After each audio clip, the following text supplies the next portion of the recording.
Okay yes yes yes అండి definitely అండి. మెదడు తెలిపాలంటే నేను చెప్పాను కదా, ఇక్కడి నుంచి వచ్చినవాడిని, పూర్వీకుల నుంచి వచ్చినవాడిని. అక్కడ కూడా నేను తిన్నవాడిని, చదివినవాడిని. బిషప్ షోరీ హై స్కూల్లో చదివినవాడిని నేను. మన బిషప్ షోరీ స్కూల్ ఉంది కదా అక్కడంతా. సో ఎన్ని ప్రాబ్లమ్స్ తెలుసు. నేను వచ్చింది పాత చెక్ పోస్ట్, నేను పుట్టింది అక్కడ పాత చెక్ పోస్ట్ దగ్గర. అక్కడ అందరూ ఉన్నారు. ఇది ప్రతి ఒక్క కులాలకు సంబంధించిన వాళ్ళు కానీ, ప్రతి ఒక్క ఇది చేపలు పట్టేవాళ్ళు అందరూ, బిస్కెట్ పనులు చేసుకునే వాళ్ళు, మెకానిక్ పనులు చేసుకుని అందరూ ఉన్నారు. కాబట్టి నాకు అక్కడి నుంచి వచ్చాను కాబట్టి నాకు తెలుసు వాళ్ళ పిల్లలు ఎలా ఉన్నారు, ఏం చేస్తున్నారు, ఏం చేస్తున్నారు, వీళ్ళు ఎంత బాగా చూసుకుంటారని చెప్పి. సో నాకు కొంచెం బాధ వేసింది ఏంటంటే, ఒక లేడీ అంటే ఒక ఆడపిల్లలు వచ్చి అమ్మలు అక్కలు చెల్లి వచ్చి రోడ్డు మీద చాలా రోజుల నుంచి నిదానం చేస్తున్నా కూడా అది ముందుకు పోకపోవటం అనేది కొంచెం ఇబ్బంది వేసి, సరే నా వల్ల ఏదైనా అవుతుందేమో, నా మాట సహాయం ఏమైనా పనికొస్తుందేమో వాళ్ళకని చెప్పి నేను రావడం జరిగింది. సో నా మద్దతు తెలపడం జరిగింది. సార్ అది తెలియదు సార్. ఏ పార్టీ నుంచి ఇప్పుడు మద్దతు, ఏ పార్టీ నుంచి వస్తున్నారు? ఏ పార్టీ నుంచి సార్ మద్దతు అనేది ఇంకా దాని గురించి నేను తర్వాత మాట్లాడతాను సార్. ఏంటంటే సార్ మీరు మళ్ళీ ఒక మాట మళ్ళీ చెప్తాను, పెట్టుకోండి సార్. రామ్ గోపాలమ్మ గారికి పవన్ కళ్యాణ్ గారు అంటే ఎంత ఇష్టం, జానీ మాస్టర్కి జగన్ గారు అంటే ఎంత ఇష్టం.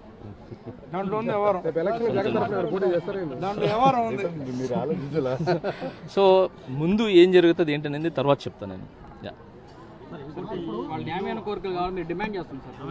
అవును 100% అండి డిమాండ్ చేస్తున్నాను కదండి. వాళ్ళు ఏదైతే డిమాండ్ చేస్తున్నారో అది రైట్, ఏదైతే ఉందో రైట్. నేను మా యూనియన్లోనే ఇంత పెద్ద బాధ్యతలు తీసుకొని ఇంటింటికి తీసుకుని వెళ్ళి వాళ్ళు పిల్లల్ని చూసుకోవడం అనేది చాలా పెద్ద బాధ్యత. అదే ఒక పిల్లని చూసుకోవాలంటే ఎంత కష్టమో తెలుసు.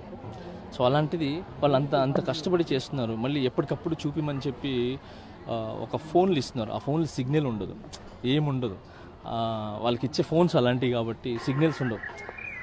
సో అప్పటికప్పుడు పెట్టాలని చెప్పి ట్రై చేస్తారు, పాపం అది దొరకదు. సో మీరు పని చేయట్లేదని చెప్పి అదొక ఇది వస్తుంది. ఏదైతే మధ్యలో ఉంటారు కదా సార్, పైన వాళ్ళు బాగుంటారు, కింద వాళ్ళు ఇది ఉంటారు సార్. మధ్యలో వాళ్ళు చేసేదానికి పైన వాళ్ళకి కింద వాళ్ళకి ఒక బ్రిడ్జి ఏర్పాటు చేస్తారు సార్. ఎప్పుడు ఏంటంటే కింద వాళ్ళు నమ్ముతారు, పైన వాళ్ళు 100% వాళ్ళు నమ్ముతారు. ఈ మధ్యలో బ్రిడ్జ్ చేస్తారు చూసారు సార్, వాళ్ళదే ప్రాబ్లం. సో వాళ్ళు కరెక్ట్ అయితే మిగతా అంతా బాగుంటుంది. జనసేన తరపున వచ్చారా లేకపోతే మీరు ఇండివిజువల్ గా మద్దతు ఇచ్చేదానికి వచ్చారా చెప్పండి సార్. అది మీకు ఏమనిపిస్తుంది రాసుకోండి సార్. సార్ ప్రభుత్వం మీద నేను మాట్లాడేది ఏం లేదు సార్. సార్ కళ్ళ ముందు తెలుస్తుంది కదా సార్, ఆరోపణ ఎలా అవుతుంది సార్, వాళ్ళ ప్రాబ్లం తెలుస్తుంది కదా సార్, కళ్ళ ముందు తెలుస్తుంది కదా సార్. సార్ 11,000 అయింది sir.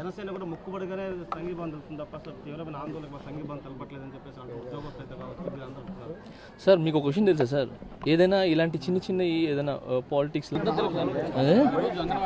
Okay yes yes yes అండి డెఫినెట్లీ అండి. మెదడు తెలిపాలంటే నేను చెప్పాను కదా, ఇక్కడి నుంచి వచ్చినవాడిని, పూర్వీకుల నుంచి వచ్చినవాడిని. అక్కడ కూడా నేను తిన్నవాడిని, చదివినవాడిని. బిషప్ షోరీ హై స్కూల్లో చదివినవాడిని నేను. మన బిషప్ షోరీ స్కూల్ ఉంది కదా అక్కడంతా.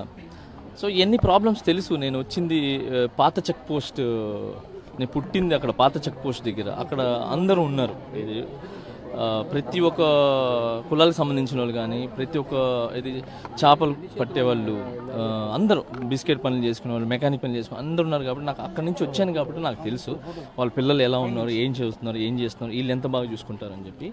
సో నాకు కొంచెం బాధ వేసింది ఏంటంటే, ఒక లేడీ అంటే ఒక ఆడపిల్లలు వచ్చి అమ్మలు అక్కలు చెల్లి వచ్చి రోడ్డు మీద చాలా రోజుల నుంచి నిదానం చేస్తున్నా కూడా అది ముందుకు పోకపోవటం అనేది కొంచెం ఇబ్బంది వేసి, సరే నా వల్ల ఏదైనా అవుతుందేమో, నా మాట సహాయం ఏమైనా పనికొస్తుందేమో వాళ్ళకని చెప్పి నేను రావడం జరిగింది. సో నా మద్దతు తెలపడం జరిగింది. సార్ అది తెలియదు సార్. ఏ పార్టీ నుంచి ఇప్పుడు మద్దతు, ఏ పార్టీ నుంచి వస్తున్నారు? ఏ పార్టీ నుంచి సార్ మద్దతు అనేది ఇంకా దాని గురించి నేను తర్వాత మాట్లాడతాను సార్. ఏంటంటే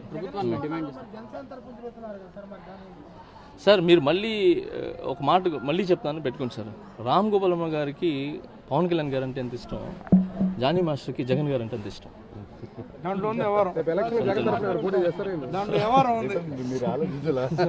సో ముందు ఏం జరుగుతుంది ఏంటనేది తర్వాత చెప్తాను నేను. వాళ్ళు న్యాయమైన కోరికలు కావాలని డిమాండ్ చేస్తుంది సార్. అవును అవును 100% అండి డిమాండ్ చేస్తున్నాను కదండి. వాళ్ళు ఏదైతే డిమాండ్ చేస్తున్నారో అది రైట్, ఏదైతే ఉందో రైట్. నేను మా యూనియన్లోనే ఇంత పెద్ద బాధ్యతలు తీసుకొని ఇంటింటికి తీసుకుని వెళ్ళి వాళ్ళు పిల్లల్ని చూసుకోవడం అనేది చాలా పెద్ద బాధ్యత. అదే ఒక పిల్లని చూసుకోవాలంటే ఎంత కష్టమో తెలుసు. సో అలాంటిది వాళ్ళు అంత కష్టపడి చేస్తున్నారు. మళ్ళీ ఎప్పటికప్పుడు చూపిమని చెప్పి ఒక ఫోన్లు ఇస్తున్నారు. ఆ ఫోన్లు సిగ్నల్ ఉండదు, ఏముండదు. వాళ్ళకి ఇచ్చే ఫోన్స్ అలాంటివి కాబట్టి సిగ్నల్స్ ఉండవు. సో అప్పటికప్పుడు పెట్టాలని చెప్పి ట్రై చేస్తారు, పాపం అది దొరకదు. సో మీరు పని చేయట్లేదని చెప్పి అదొక ఇది వస్తుంది. ఏదైతే మధ్యలో ఉంటారు కదా సార్, పైన వాళ్ళు బాగుంటారు, కింద వాళ్ళు ఇది ఉంటారు సార్. మధ్యలో వాళ్ళు చేసేదానికి పైన వాళ్ళకి కింద వాళ్ళకి ఒక బ్రిడ్జి ఏర్పాటు చేస్తారు సార్. ఎప్పుడు ఏంటంటే కింద వాళ్ళు నమ్ముతారు, పైన వాళ్ళు 100% వాళ్ళు నమ్ముతారు. ఈ మధ్యలో బ్రిడ్జ్ చేస్తారు చూసారు సార్, వాళ్ళదే ప్రాబ్లం. సో వాళ్ళు కరెక్ట్ అయితే మిగతా అంతా బాగుంటుంది. ఇప్పుడు జనసేన తరఫున వచ్చారా లేకపోతే మీరు ఇండివిజువల్గా మద్దతు ఇచ్చేదానికి వచ్చారా చెప్పండి సార్. అది మీకు ఏమనిపిస్తుంది రాసుకోండి సార్. ఇట్లా కాదు సార్, సార్ ప్రభుత్వం మీద నేను మాట్లాడేది ఏం లేదు సార్. సార్ కళ్ళ ముందు తెలుస్తుంది కదా సార్, ఆరోపణ ఎలా అవుతుంది సార్, వాళ్ళ ప్రాబ్లం తెలుస్తుంది కదా సార్, కళ్ళ ముందు తెలుస్తుంది కదా సార్. సార్ 11,000 అయింది సార్. జనసేన కూడా మొక్కుబడిగానే సంఘీభావం తెలుస్తుంది తప్ప సార్ తీవ్రమైన ఆందోళనకు సంఘీభావం తెలపట్లేదని చెప్పేసి సార్ మీకు ఒక విషయం తెలుసా సార్, ఏదైనా ఇలాంటి చిన్న ఏదైనా పాలిటిక్స్ ఇలాంటి ఏమంటారు నాటకాలు అయితే సార్ 2 రోజులు 3 రోజులు ఉంటుంది సార్. ఇన్ని రోజులు నడవదు సార్. అదే జెన్యూన్ ఉంది కాబట్టి